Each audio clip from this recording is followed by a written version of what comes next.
Madam Chair Stella Kimbo, kung hindi ka ba naman ay talagang nangurakot sa kaban ng bayan, magkano yung sahod mo bilang isang kongresista is 240,000 bawat buwan.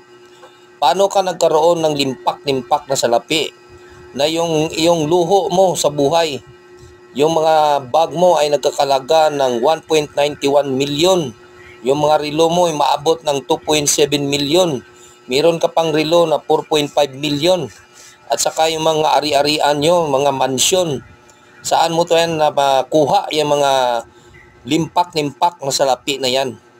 Sa sahod mo pa lang, hindi ka talaga yan maka-afford ng mga mamahaling gamit. Kaya itong simple na teacher na ito, ay ito talagang katibayan na ito ay sa graft and corruption. Talagang nilulustay nila yung pira ng taong bayan sa